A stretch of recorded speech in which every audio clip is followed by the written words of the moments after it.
ଆପଣଙ୍କ ଅଦାଲତରେ film star Kangana ରଣାୱତଙ୍କ ଉପରେ ଅଭିଯୋଗ ଅଛି ଯେ ଇଏ ମନ ମୁତାବକ ବୟାନ ଦେଇଥାନ୍ତି। ହେଇପାରିବନି ଏବେ ଦେଖନ୍ତୁ ନିର୍ବାଚନ ସମୟରେ ଆପଣଙ୍କ ବିରୁଦ୍ଧରେ ଯେଉଁ ବିକ୍ରମାଦିତ୍ୟ ଲଢୁଥିଲେ ଆପଣ କହିଲେ ଯେ ତୁମର ମୁଁ ଏମିତି ଦୁର୍ଦ୍ଦଶା କରିବି ଯେ ପରିବା ବଜାରରେ ପରିବାର ଦାମ ଭୁଲିଯିବ। ଦେଖ ये my God I can't believe it. मते लागु छे ये भी जय करण जोहर सहित मीटिंग करी के आछन।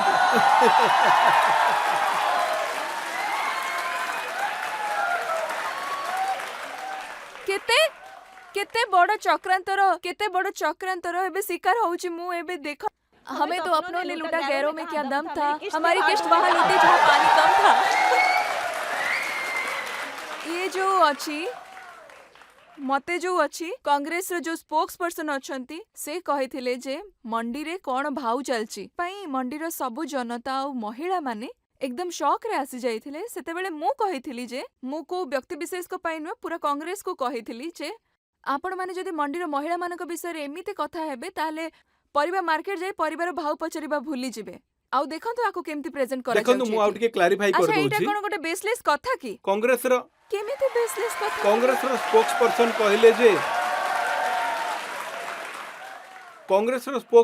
कहले जे कोन दाम चाली छि बाजार रे के टिके कहिबो। आउ मो एहा फोटो सहित साथरे आपन को फोटो लगेई। थिला आउ जो फोटो लगाइथिले मु चाहूची लोके ता देखंतु से फोटो मो पाखरे अछि। एही फोटोटी एही सेही फोटो जहा से माने लगाइथिले जहा कथा आपण कहिले आपण को कथा ठीक थिला। प्रथमे मु आपण को आधा कथा देखो कहिथिली। ये मीडिया वालांकर कथा आउ मु आपन को कहूची मोर जेते भी पर्सनालिटी खराब हेची ए सब मीडिया लोक करिसंती।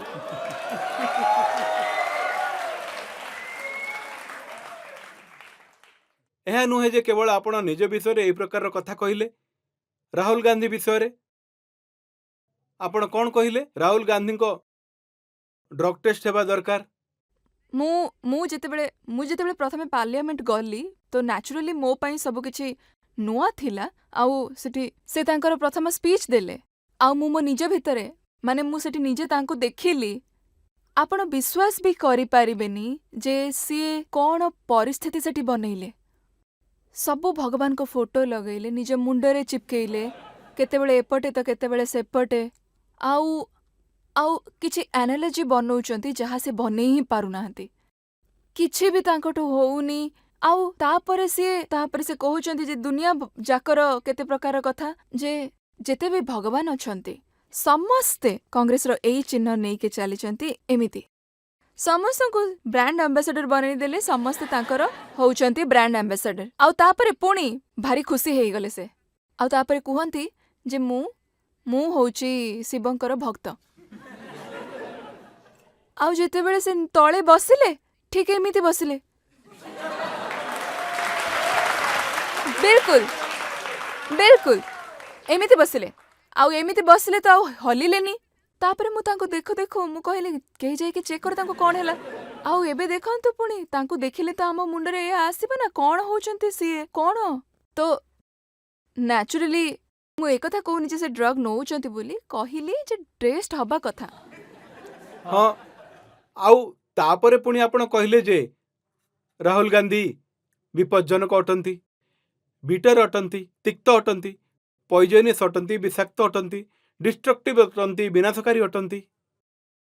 ये तो पूरा देश कहूचे देखंतु जेमिति का कर्तुत से करंती हो सी विदेश जानतु आउ विदेश जाई कुहंती ओपनली कुहंती we want America to interfere with India's internal politics काहे कि हमर एठी डेमोक्रेसी नाही की से ओपनली से स्टॉक मार्केट रे बसी जानती मु एठी एक्सपोज कर देबी सेठी एक्सपोज करबी पूरा एमिति रही थाए जे मु कोठी ना कोठी किछि ना किछि करूथिबी। से जातिर कथा हो से हिंसार कथा हो से सब बेले देश को खंड खंड करबा चिंता रे थांती। ताहले ए जो बिगड़ी जाइथिबा घरर पिला भलिया हुंती जे एटा जदी आमको न मिलिला ताहले जळी जाऊ ताहले ए जो देश अछि ताको संपूर्ण भाबरे नष्ट करबाकू चाहंती सिए। जदि मु प्रधानमंत्री न हेई पारिली ताहले ए देशर जो अर्थव्यवस्था अछि हो से बॉर्डर्स हो से सिक्योरिटी हो अबा आर्थिक परिस्थिति सबु नष्ट हेई जिबा दरकार। एमितिका कांड से करूथांती आउ मोर ଯେମିତି ଆପଣ ମତେ କହିଲେ ଆଉ ମୋ ଉପରେ ବିଭିନ୍ନ ଆରୋପ ଲଗେଇଲେ, ତେଣୁ ମୁଁ ଏତିକି ଥଣ୍ଡା ଦିମାଗରେ ଚାହୁଁଛି ଯେ ସମସ୍ତେ ଭାବନ୍ତୁ ଯେ ସେ ଭଳିଆ ଜଣେ ମଣିଷକୁ କିଛି କହିବା ପାଇଁ ମତେ କଣ ମିଳିବ? କଣ ମୁଁ ନିଜ ପାଇଁ କହୁଛି? କଣ ମତେ କିଛି ଆର୍ଥିକ ଜିନିଷ ମିଳୁଛି, ନା କିଛି ପଇସା ମିଳୁଛି, ନା ମତେ କଣ ମିଳୁଛି? ମତେ ଖାଲି ଶତ୍ରୁ ମିଳୁଛନ୍ତି। ସୁପ୍ରିମ କୋର୍ଟରୁ ଅଲରେଡି ଆପଣଙ୍କୁ ପାର୍ଲାମେଣ୍ଟର ମେମ୍ବରସିପ ମିଳିଛି ଏହା ସବୁ କହିବା ପାଇଁ? ପାର୍ଲାମେଣ୍ଟର ମେମ୍ବରସିପ ସାର୍ ଦେଖନ୍ତୁ, ମତେ ଏସବୁର ମୁଁ ଦେଶ ପାଇଁ କହୁଛି। ପାର୍ଲାମେଣ୍ଟରେ ତ ମତେ ଅଲରେଡି କହିସାରିଲେଣି ମୁଁ ମୁହଁ ବନ୍ଦ କରେ। ମୋ ମୁହଁ ବନ୍ଦ କଲେ ହିଁ ଭଲ ହବ। ତାହେଲେ ସେମାନେ ତ ମତେ ଏଇଆ କହିଛନ୍ତି, ମୁଁ ଦେଶ ପାଇଁ କହୁଛି। କଣ ମୁଁ ନିଜ ପାଇଁ କୋଉ ଅଧିକାର ପାଇଁ କୋଉ ହକ୍ ପାଇଁ ମୁଁ କହି ଚାଲିଛି କି? ମୋର ପାର୍ଟିର ଯୋଉ ଷ୍ଟାନ୍ସ ଅଛି ତାକୁ କହିବା ପାଇଁ ବହୁତ ଲୋକ ଅଛନ୍ତି, ବହୁତ ଭଲରେ କୁହନ୍ତି। ସେମାନେ ମତେ ସ୍ପୋକ୍ସ ପର୍ସନ ବନେଇବେନି। ତ ଏମିତି ବି କୁହାଯାଉଛି ଯେ ମତେ ଟିକେଟ ମିଳିଯାଇଛି। ମତେ ଟିକେଟ ବହୁତ ଆଗରୁ କଂଗ୍ରେସରୁ ବି ଆସିଛି, ବିଜେପିରୁ ବି ଆସିଛି। ମୋର ନିଜର ଫ୍ୟାମିଲିର ହିଷ୍ଟ୍ରିରେ ଅଛି କଂଗ୍ରେସର। ତ ଏମିତି କଥାର ଉତ୍ତର କଣ? ମୁଁ ଦେଖନ୍ତୁ ଚାହୁଁଛି ଯେ ଜନତା ଭାବନ୍ତୁ, ଯାହା ଇଏ କହୁଛନ୍ତି ତା ଆଗକୁ ଯାଇ, ଯାହା ମୁଁ କହୁଛି ତା ଆଗକୁ ଯାଇ। ମୁଁ ଫିଲ୍ମ ଇଣ୍ଡଷ୍ଟ୍ରିର ଅପୋଜରେ ଅଛି। ସେଥିରେ କଣ ମୋର ସ୍ୱାର୍ଥ ଅଛି? ମୁଁ ଏମାନଙ୍କ ଅଗେନ୍ଷ୍ଟରେ ବି ଅଛି ଯୋଉମାନେ ଦେଶର କ୍ଷତି କରୁଛନ୍ତି। ଆଉ ସବୁ ଜିନିଷର କାରଣ ବି ମୁଁ କହୁଛି। ଆଚ୍ଛା, ମୁଁ ମାନି ନେଉଛି। ଆପଣ ଦେଖନ୍ତୁ କହୁଛନ୍ତି ଯେ ମୁଁ ବେସଲେସ୍ କହୁଛି। ଦେଖନ୍ତୁ ବେଶ ଏବେ ଦେଖନ୍ତୁ, ବେସଲେସ୍। ଆଚ୍ଛା, ମୁଁ ଆପଣଙ୍କୁ ବେସଲେସ୍ କଥା ହଁ କହୁଛି। କୁହନ୍ତୁ। ଆପଣ କହିଲେ ଯେ ଭାରତକୁ ପ୍ରକୃତ ସ୍ୱାଧୀନତା 2014ରେ ମିଳିଲା। 1947ରେ ତ ଭିକରେ ସ୍ୱାଧୀନତା ମିଳିଥିଲା। ଏକଥା ସମସ୍ତେ ଜାଣନ୍ତି ଯେ ଆମ ଦେଶର ଯୋଉ ସ୍ୱାଧୀନତା ସଂଗ୍ରାମ ଚାଲିଥିଲା, ସୁଭାଷ ଚନ୍ଦ୍ର ବୋଷ ତାଙ୍କର ଗୋଟିଏ ବ୍ୟବସ୍ଥା ଥିଲା, ଆଉ ନେହେରୁ ଏବଂ ଗାନ୍ଧିଜୀଙ୍କର ଗୋଟେ ଅଲଗା ବ୍ୟବସ୍ଥା ଥିଲା। ଗୋଟେ ପଟେ ଏମାନେ କହୁଥିଲେ ଯେ ଏମାନଙ୍କୁ ବଞ୍ଚିକି ଯିବାକୁ ଦବାନି, କାରଣ ରକ୍ତ ତ ବହିବ, କାହାର ତ ବହିବ, ତାଙ୍କର ବାହାରିବନି ତ ଆମର ବାହାରିବ।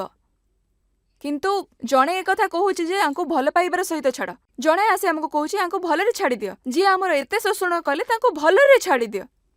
ଆଉ ସେ ଲେଟର କିଏ ଦେଇକି ଯାଉଛନ୍ତି? ମାଉଣ୍ଟ ବ୍ୟାଟେନ୍ ଦେଇକି ଯାଉଛନ୍ତି। ମାଉଣ୍ଟ ବ୍ୟାଟେନ୍ ଏସବୁ କରିକି ଯାଉଛନ୍ତି। ମାଉଣ୍ଟ ବ୍ୟାଟେନ୍ ତାପରେ ବି ହରି ସିଂ ଯିଏ ଅଛନ୍ତି କାଶ୍ମୀରର ରାଜା, ଆଉ ଏସବୁ ମୁଁ କାହିଁକି କହୁଛି? ଆପଣମାନେ ଯାଆନ୍ତୁ ନା ଗୁଗଲରେ ଦେଖନ୍ତୁ। ତାହା ତ ମୁଁ ଯଦି ପଚାରୁଛି ଆପଣମାନେ ଯେ ଆପଣ କାହିଁକି କହୁଛନ୍ତି? ସାର୍, ତେବେ ସ୍ୱାଧୀନତା ମିଳିଲା, ଆଂଶିକ ସ୍ୱାଧୀନତା ମିଳିଲା। ଆଂଶିକ ଶବ୍ଦ ଯଦି ମୁଁ କହିଦେଲି ତାହେଲେ କଣ ଅସୁବିଧା ହେଇଗଲା?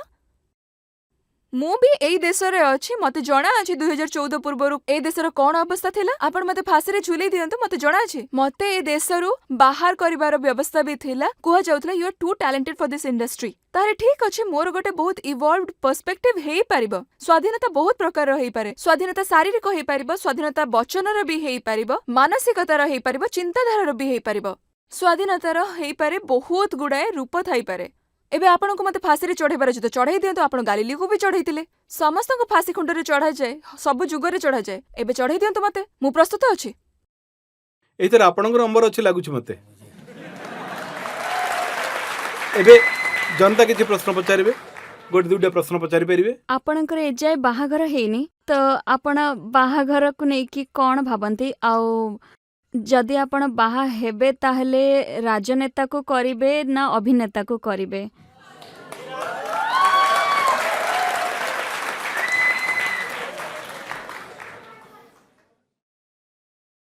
କଣ କହିବି ମୁଁ ଏ ବିଷୟରେ?